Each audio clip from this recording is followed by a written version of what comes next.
All right. So I'm going to give you guys a little quiz, not like a real one, just out loud, and I'm going to give you an example, and you're going to tell me which of the 9, okay? Well, yeah. Open nose? Yeah, okay. Let me see. You don't like one of your friends, and you accuse your friend of not liking you. Tragic. Projection, good. You like your friend's boyfriend or girlfriend, and you're really mean to them. Reaction formation, good. Okay. During a lockdown, you suck your thumb. Regression. Okay. No one's gonna judge. All right. What about you run the marathon, and so you have a 26.2 sticker on your car. Identification. Good. What about you witnessed a really bad car accident when you were little and you forgot it? Repression. Good. Repression. Regression is to go back to a younger age. Repression is to press it down into your conscious. Okay? What about you don't get the tickets you were hoping to get on Ticketmaster because they sold out, and you hit the desk really hard. Displacement. Good. Or you throw your computer. Okay. Hopefully not. Okay. You a former gangster creates a company or an organization to help other former gangsters. Sublimation. Like that. There's that. I was having a hard time thinking of it last period, but there's that company, Homeboy Industries. Oh yeah, they hire like chips. Yeah. They hire like former gang members and people who were incarcerated to and they teach them, how to kind of just get along in society, and they give them. Bakery. Yeah, exactly. It's pretty cool. Yeah, they don't get hired a lot if you have that on your record. Right, so and I'm pretty sure whoever created it was somebody who's in that position. Who was? Who was in that position? Yeah, exactly. So that was sublimation. Okay. What about you get a bad grade and you're like, no, I don't believe it. Denial. Okay. What am I missing? Rationalization. Okay, what's rationalization? Trying to make an excuse for it. I got a C on my test. Just come up with a bunch of excuses. I'm done. Wait, no. Yeah. Any others? No? Okay. Did we do all of this? Yeah. Okay, good. All right, now we get into the really wacky Freud stuff. The really weird, interesting, strange Freud. Yeah. Yes. So, Freud, again, believed that our personality develops by age 5. And he said that we go through, these different stages throughout our lives. And that each stage has some kind of focus where we gain sexual gratification from. And he's talking about kids. So it's kind of weird, okay? Yeah. No wonder why. So the stages in order, and we're going to go over what each one is, are the oral stage, anal stage, phallic stage, latency stage, and genital stage. And, this is Freud, so this shouldn't be too surprising. But we're going to go over what each one is. So again, he said, children gain sexual gratification from a particular part of their body in each stage, basically. And each stage has conflicts, and the kid's way of dealing with it are called archetypes, like these images that are stuck in the collective unconscious. And that's what influences art and music and literature, even religion. If you look at most religions, they have a strong father figure as the main focal point. And that's, almost every religion. I mean, Islam and Judaism and Christianity, various religions. So, so archetypes are the images or thoughts that have the same meaning for all human beings. I think of archetype reminds me of archaeology. History. Or sorry, not archaeology, sorry, architecture. Architecture, and then architecture, I think of the pyramids. and how they're the same, roughly, for the Mayans as for the Egyptians.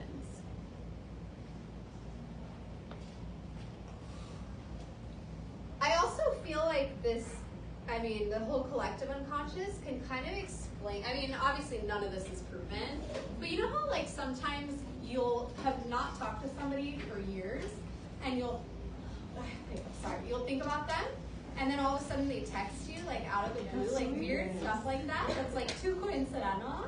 Like stuff like that, like it makes you wonder, like maybe we do share some kind of unconscious or some kind of connection, you know? Our neural. What about twins? Connected. Yes, that too, yeah.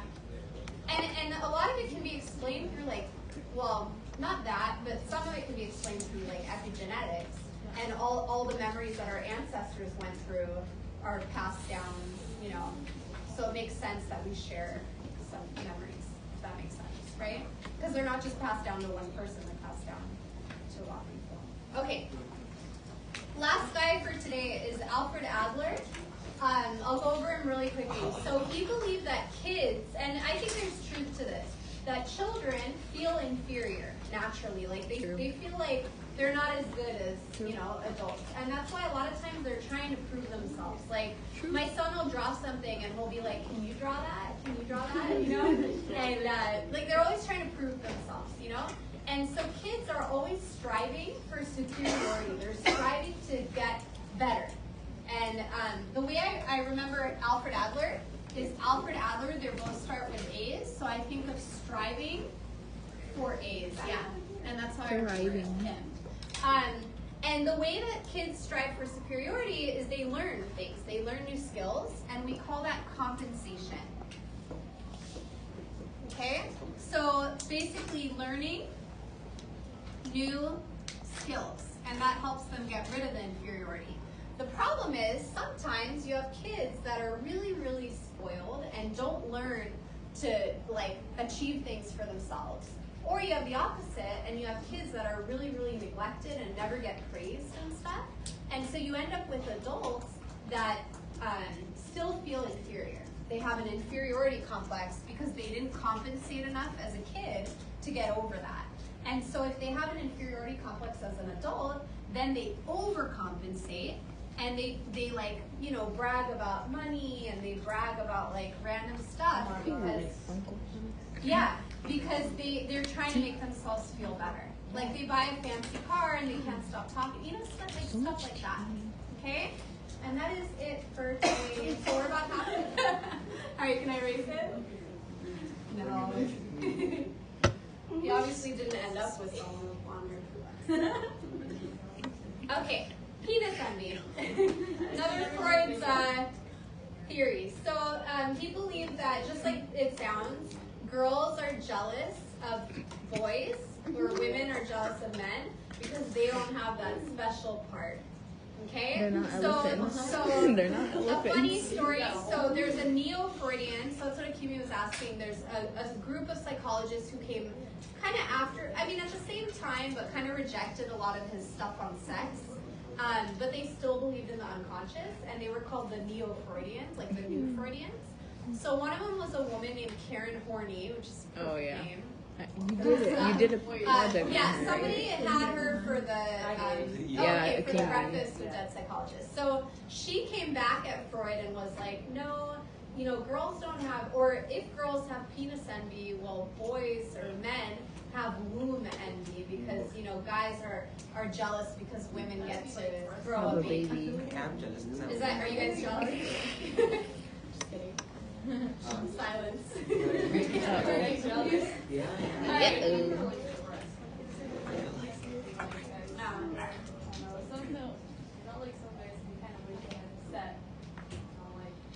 Are you sure it's not that they wish they had pecs, like muscles? Like actually, really? Yeah, so they can get, yeah. Have like their envy of the like penis itself, or just the struggle that the boys don't have to go through? I think according to him, they're envious of like the actual penis itself. We always feminists were saying that like if women were jealous of anything, it's the fact that men get better treatment.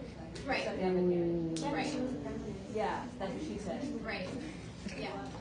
I mean, that like makes sense, you know, because like going to the bathroom and not having to wait in line, you know, like just That's actually it's always a line. Like they should build like 3 girl bathrooms for girl bathrooms. Okay, so the Neo-Freudians, we're almost done with today's stuff. So 2 Neo-Freudian. Well, actually, we've already gone over Karen Horney. There are 2 more. So the first one is Carl Jung. His name might sound familiar because when we went over the perspectives in chapter 1, he was one of the people that I listed. And I said we'll get to him like at the end of the year. So Carl Jung came up with something really cool, okay? He believed we all had an unconscious, just like Freud said, that's made up of your own like memories and childhood and stuff that's been repressed or whatever. And he called that the personal unconscious. But then he came up with another idea that's like really kind of interesting, that he called a collective unconscious. Collective, remember collectivistic? They're focused on the group, right? So collective unconscious is an unconscious that we all share.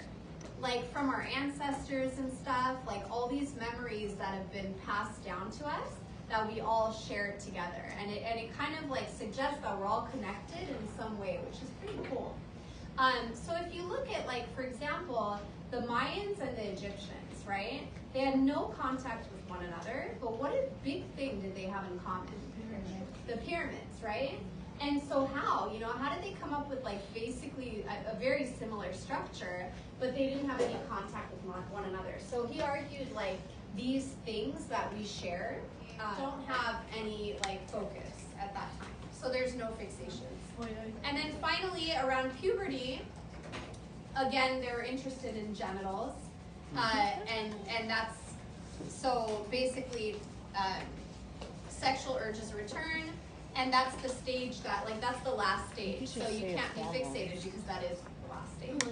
So, there's no such thing as being stuck in the stage because technically, according to Freud, we're all in that stage for the rest of our lives. What? Okay? Clear? Yeah. So that's, that's some of his weird stuff, but there's more. Hold on. There's more. Oh, wait, there's more? Oh, yeah, the complexes. Okay, so this is the really freaky weird stuff.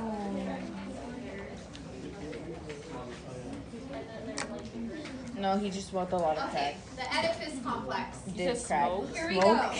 Freud I mean, believes, so this is like the story of the Oedipus Rex. That's why it's called the Oedipus complex. Freud believed that, get ready, boys are sexually attracted as a result. That has to do with potty training, right? So he believed that your bowel movements, like controlling and letting go of your bowel movements, are what gives you, like kids, toddlers, sexual gratification. And again, if you do too much of it, like meaning you have too much focus on it or not enough, you could end up with, you guys have heard of like someone being called anal, like anal retentive? I wish, because then I would. So if someone's like really anal, it's what they're talking about is anal retentive, and that means that they're very like like very kind of controlling, like they have like the term like a stick up there, like kind of like that. Okay? So You're so anal. yeah, where you're just super like rigid, like rigid is the best way. And then there's a term called anal expulsive, where you're easily angered, so you explode. It's not your butt, but like you yeah. Oh, I forgot. Sorry. Phallic stage. It'll come back. Okay. Actually, no, it's back. Phallic stage right now. Sexual gratification, would that be like satisfaction? Yeah. Yeah. Okay. The next one is the phallic stage. That's age 3 to 5. So phallic. So I'll always remember when I learned what this word meant. I was in 11th grade and I was taking AP art history, and my teacher is this Italian guy who always pointed out everything in the artwork that was phallic and shaped like a penis. Yeah. So anything like tall, like the Washington Monument, Anything look, tall. it's a phallic symbol. Like everything that was like tall and narrow was like he pointed out as like a phallic symbol and how, oh look, it's a symbol of power and stuff like that. And there is, you know, a lot of, I think there's maybe some truth to that. So as far as like the artist's intention. So during the phallic stage, and this is around age 3 to 5, the focus is on the genitals. And a lot of kids during that time are like, whoa, like what's this? that? You know, Yeah. let me play with it. Like, yeah. Sorry, what? So, I mean, they do because they're like Yeah, I know. by this like I've seen extra, that. like especially boys, like this like extra part there. Oh my god, And that's they're, funny. you know, like That's actually funny because I've seen it happen. personally, I and don't was think like, they're playing what? with it for sexual gratification. I think it's I was just like, what are you it's doing? that. And he was like But running around. I'm that's, like, you know, Freud believed it was for gratification. So if they're over gratified, meaning they spend too much time doing that, or they're under gratified or over frustrated, then according to Freud, they end up with guilt and anxiety about sex. And again, I mean, how do you prove this? Like, you really can't. You don't. That. Yeah, I mean, I don't think little kids are like, I don't think they're like necessarily masturbating. I think it's Or just they just like, see it and they're like, it's whoa, like a compulsion. what's that? Maybe, yeah, maybe. Okay, latency, age 5 to puberty. This is like elementary school age. Think of like the time where everyone's like cooties, you know, Yeah. like girls don't want to have anything to do Get away. with boys, and boys don't want to have anything to do with girls. I mean, obviously, not every kid is like that, but a lot of them are. This is called the latency stage. We learned latent. What does it mean? Late. It's hidden, right? So it's like sexuality is hidden for that time period, according to Freud. And they don't have any like focus at that time. So there's no fixations. And then finally, around puberty, again, they're interested in genitals. And that's, so basically, sexual urges return, frustrated, which is like under gratified, meaning they get too little. They end up fixated at that stage. And fixation means you're like stuck in that stage. Okay? So the inability, stuck in that stage. The inability to progress normally from one stage to another is fixation. After the AP test, I'm going to show you guys a movie called Good Will Hunting, which is one of my favorites of all time. Some of you have seen it. So there's a part in the movie where Robin Williams is lecturing. He plays a psychologist and a professor in the movie. And he's lecturing, and one of the college students is like chewing on her pen or something. And he's like, stop with the oral fixation. That was weird. I didn't know what it meant. So it's the idea, according to Freud, that she's fixated, she's stuck in the oral stage. Because during the oral stage, which is the first year of life, she either sucked too much or not enough. Okay? Stop it. So are fixations bad? According to Freud, yeah. Yes. Because then you're not progressing the way you normally should. And is this something like that modern like psychoanalytic psychology? I don't think they really place much emphasis on it anymore. No.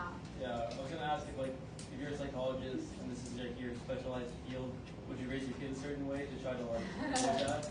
I mean, okay, so like the first year, like but then it's hard to say what's too much and too little, right? But it's like you don't want them to have the pacifier in their mouth all the time, but then you don't want them to not get enough sucking time. So, I know, it's a weird word. But, I don't know. I don't really think about this stuff when I raise my kids. Yeah.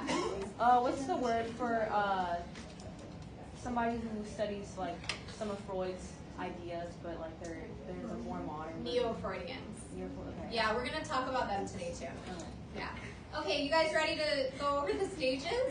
So fixation would likely be like on the multiple choice, where they'll give the definition, or they'll give a scenario. Like there's one that I've seen that it's like they compare it to like the flock of birds, and one bird doesn't migrate to the next spot and is stuck at the old spot. This is similar to what concept, and it's fixation because they're like stuck in the previous stage. That was like a multiple choice one time that I saw in a release test. Okay, so here are the stages. So the first stage is the oral stage, and that's the first year of life. Why do you think the focus is oral? Because they chew on a lot. Yeah, so first of all, what do they need? Why would they need to suck? They're teething. Sucking milk. Oh, breast milk. Mother. Breast milk, right? Getting milk, okay? So in order to keep them alive, they need to be able to suck, right? And then they're chewing on things too because they're teething and it hurts, and so it makes their gums feel better. So for the first year of life, like a lot of the focus is on the mouth. But Freud believed that they gained sexual gratification from sucking. That's where I'm like, okay, I don't think so. You're wrong. So activities involving the mouth, such as sucking, biting, and chewing. And he said that if you're over gratified, meaning you're like you have the pacifier in your mouth all the time, or your thumb, or whatever, or you're under gratified or over frustrated, where you're not getting enough sucking, then you end up with an oral fixation. And so as an adult, you might suck on or chew on pens or whatever, and smoke cigarettes or overeat, because all that has to do with the mouth. According to Freud. I mean, I personally don't really believe that, but Smart. that's his idea. Then the next stage, and this is around 2 years old, is the anal stage. What goes on around 2 years old that has to do with potty?